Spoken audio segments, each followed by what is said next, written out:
Turkey has the second largest army in NATO and sees itself as a major regional power, but President Erdogan's ambitions go far beyond that. The country is rapidly rearming, exporting drones and positioning itself as a key player in the alliance. On the global stage, Erdogan is expanding his influence and forging new partnerships beyond NATO, but at home, criticism is growing. The opposition sidelined, democratic institutions and journalists oppressed. That's why on To The Point we ask, is NATO caught in Erdogan's trap?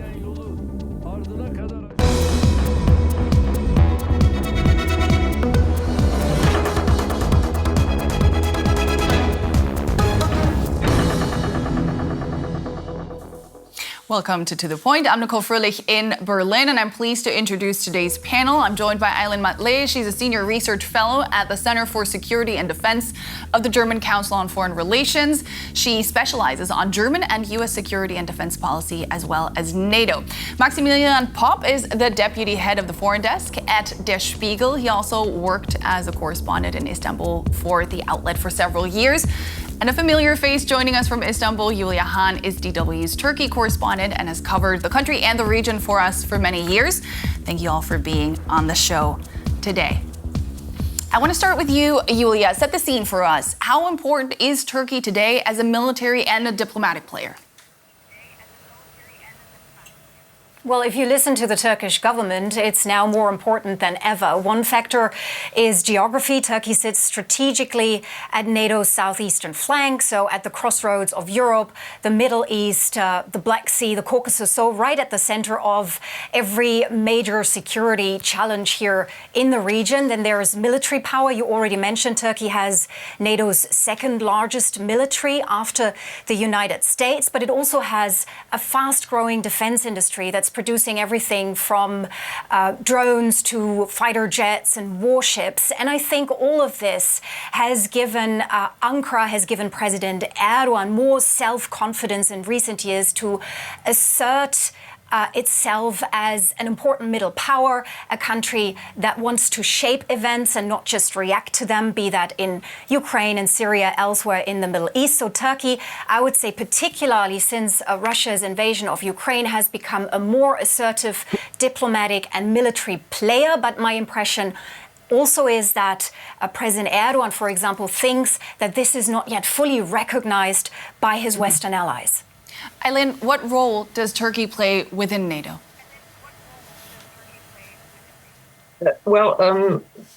It's already been mentioned that Turkey does have could play quite an important role within the NATO alliance, and has so also in the past, historically speaking. For the fact that, as already has been mentioned, Turkey does possess the second largest military forces within NATO, at least in terms of personnel. When it comes to capabilities, there are still many shortcomings, although Turkey is on the rise when it comes to its defense industrial capacities and base, and is more and more not only sort of domestically relying on this defense base, but is also increasingly exporting its products to European allies, which European allies are increasingly recognizing. I think in terms of diplomacy and politics, Turkey could certainly play, or I think sees itself as a sort of potential candidate to play a bigger role in possible negotiations between Ukraine and Russia. We all remember that Turkey has played that role in the past, and I think especially Erdogan would be very ready and willing to assume that role going into the future. And yet, Maximilian, Turkey has been one of NATO's most difficult allies to manage. Why is that? For sure. First of all, I would agree to what Aylin and Julia said. No doubt Turkey matters and it has a growing influence in the region, but it is a difficult partner, and it is not an entirely reliable partner to NATO. It threatened its neighbor, Greece, which is also a NATO ally. Mm-hmm. It still, as the only Western country, deals with Russia. It circumvented the sanctions that the West was implementing. the same time selling weapons to Ukraine. So Erdogan often plays a double game, and that makes it very difficult for NATO to deal with him. On the international stage, President Erdogan presents himself as a pragmatic negotiator and mediator, but at home, he rules with an iron fist, cracking down on any form of dissent. To the outside world, Erdogan's Turkey projects the image of a modern, open and innovative country. The grandeur starts at Ankara's new airport and is continued into the presidential palace. Domestically, though, Erdogan has long taken a hardline approach. In recent weeks alone, around 200 people have been detained on terrorism-related allegations. Political opposition is suppressed. Erdogan's critics, like CHP leader Özal, are harassed. Others before him, such as İmamoğlu, have simply been jailed. The charges remain the same: terrorism or corruption. Erdogan also takes a hardline stance toward Kurds in the country, continuing his crackdown. We came here so that we too could be free, so that we too could have our rights, our own schools, our own culture, so that we could have the same rights as the Turkish people. Some 70,000 security personnel are protecting the summit. It begs the question, is NATO member Turkey an authoritarian state behind a modern facade? Julia, the saying goes, the weaker the regime, the stronger the repression. What is Erdogan afraid of? Well, I think Erdogan and his inner circle are ultimately afraid of losing power, of losing their grip over the country and the influence and resources that come with it. Erdogan has been in power for more than 2 decades now, first as prime minister, now as president, of course. He is an almost almighty head of state. He has a huge sway over the state apparatus, the economy, the media, and still his popularity ratings have slipped. His ruling AK party has lost support, and in recent years the opposition was finally able to produce candidates with a credible chance of beating Erdogan at the ballot box. And this is exactly how critics explain the current legal crackdown against the main opposition party, the CHP, here in the country. You mentioned the jailing of Istanbul's mayor Ekrem İmamoğlu, widely seen as Erdogan's biggest political rival. Along him, hundreds of other opposition politicians, opposition members have been jailed. And the argument here is that this is an attempt by the government to keep the opposition weak and divided, to keep it strong enough in a way to be able to say, well, we still have elections, we are a democracy, but not strong enough to actually win power. Maximilian, I want to zoom in especially on this pre-summit crackdown. Human Rights Watch had said about it that the misuse of terrorism laws to conduct mass arrests and silence people in the run-up to a NATO summit flies in the face of the founding values of the alliance. Is NATO complicit? To some extent it is, yes, because, I mean, at least officially, NATO is also an alliance of values. I can't see that happening, not only with regards to Turkey, also with regards to the US. Under Trump, at the moment, to some extent, we live in an age of impunity, and that helps people like Erdogan. And what he obviously wants to do prior to the summit is present this image of a perfect Turkey where there's no dissent, where there are no critics to his rule, whereas, in fact, the exact opposite is true. People are fed up. People are tired of this government. The economy is in a year-long crisis, inflation record highs. There's a lot of reason for people to protest, but that's something Erdogan doesn't want the world to see. Mm-hmm. Aylan, was NATO ever really about shared values?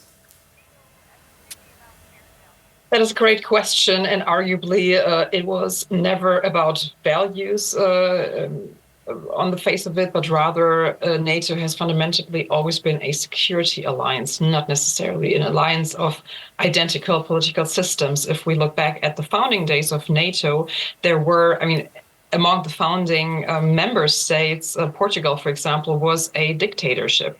So I think it is a bit difficult to argue that, harking back to the beginning of the alliance, we were able to discern an alliance of democratically oriented Western countries.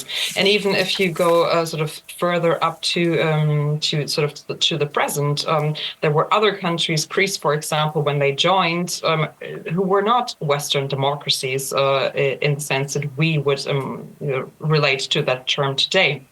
And Maximilian has also mentioned the US, at least the current government.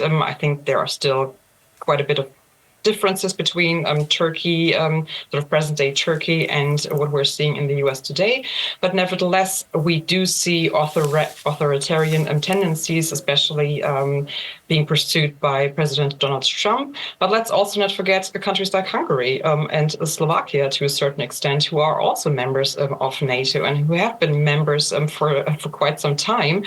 And yes, arguably, Hungary is changing now, but for the past decade or so, Hungary was in the grip of a leader who clearly wanted to turn his country into a sort of authoritarian.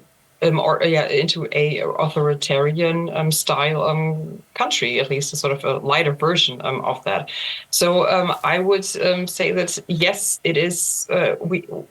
There are tendencies, and also for good reasons, within NATO to emphasize that the alliance is a a club of democracies, but I don't think that criteria, at least when you sort of look below the surface, is sort of the most decisive when it comes to joining the alliance, or at least, I mean, when it comes to joining the alliance, it is one of the most important criteria. But then there are really not many instruments that NATO could apply in order to rein in these kind of political tendencies that we have been seeing in many countries.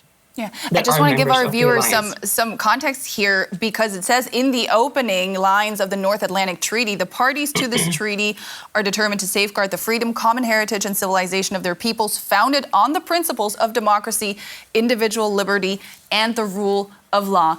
Maximilian, why does NATO then, if it's based on this document, shy away from a confrontation over democratic principles? Obviously, because they think that they need Erdogan and that they can't afford to speak out against him. They think that they need Erdogan. We mentioned that towards Russia, in the broader region, with the Middle East in turmoil, and I think one can call it pragmatic, can also call it cynic reasons. That's why they don't dare to criticize the autocrat in Ankara. What would be the consequences of an open confrontation, you think? Well, I mean, it depends how far it goes. And I don't want to make the argument for kicking Turkey out of NATO. That's not what we are talking about here, just to get that right. I do think that Turkey has great value for NATO, and I do think it had in the past proved that it is a trustworthy ally even before Erdogan. So that is not what I'm making the case for. But that doesn't mean that the partners within NATO have to be silent about everything. They don't have to be silent when one of their partners is jailing opposition politicians like Erdogan did, and so on and so forth. So I think that is what is important to keep in mind, that you have some sort of leverage here, and it doesn't have to be black and white. That you have to find the right balance in dealing with Turkey. You have to have a clear focus on what you want to get out of this country, but also what you can't get, and where the limits are, and what you are willing to do. So an open confrontation doesn't necessarily mean escalation. It can also just mean to speak truth to power. It could also mean not holding a leaders' summit in the country in question. Julia, this is the first NATO leaders' summit in Turkey in 22 years. How much political capital can Erdogan draw from this? Well, I think this is a big moment for Erdogan. Hosting a NATO summit brings prestige. It puts him back at the center of international diplomacy, especially after all those years where he was always seen as NATO's difficult partner. Remember how he blocked Sweden and Finland's accession to the alliance, and now he can use the opportunity to show that he is someone NATO can't do without. You've mentioned Trump already. This is also a chance for Erdogan to showcase and build on his relationship with the US president, who repeatedly praised Erdogan, called him a great leader with a great military, and who recently said Erdogan is basically the reason he is attending the summit.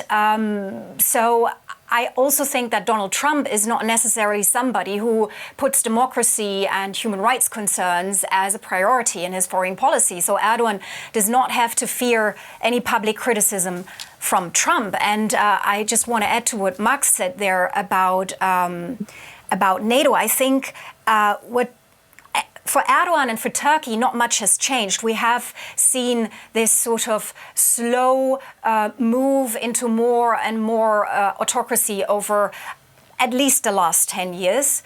But what has changed are the geopolitical realities and how organizations like NATO, but also the European Union, react to that. And I think right now NATO is at a point where, with Trump's threats to leave the alliance, they're sort of struggling to keep it all together.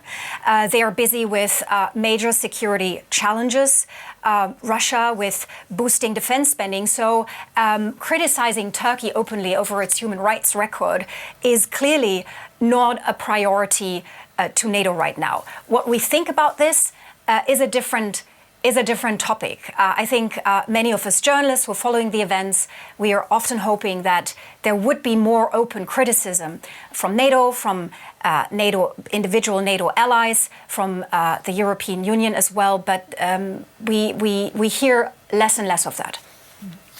Eileen, Julia mentioned it there. The U.S. president says he's essentially only going to the summit out of respect for Erdogan. What's the relationship like between the two presidents?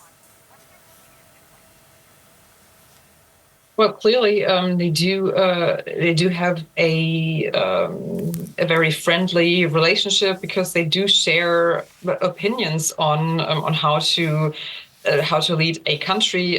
They both do not have the highest regard for democratic principles and values. Human rights also have been mentioned. I would just think we would be better and well advised not to focus too much on on the personal leadership level, but rather look at processes and also structures, because especially when you look at the underlying reasons why Trump is trying to withdraw from Europe, there are reasons that go far beyond Trump and his current administration. And I think the risk of only focusing on individual leaders, while they do have power and are important, no doubt, I think, but focusing too much on them bears the risks of missing some other points. For example, that the U.S. has sort of structural reasons why they do not want to focus too much on Europe any longer. And if I just may, I think that is very important, because we've been talking. Go ahead, maybe finish that point, Eileen, and then Julia, jump in. Because we've been talking about NATO not criticizing Turkey strongly enough or at all. I don't think that is NATO's role, to be honest, as an organization.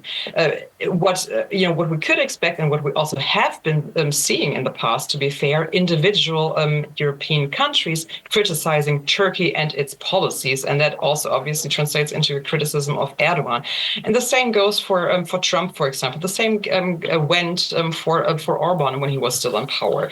So I think we should, try to also emphasize the nuances and not only see sort of the world in a sort of black and white, but rather see also the gray, shades. And there, I think we do see European allies also speaking out, not necessarily in the run-up to the summit. I think that also might not be the best place and best timing to do so, especially not in in an open fora. But I think Europeans are clear-eyed about what is happening in Turkey domestically.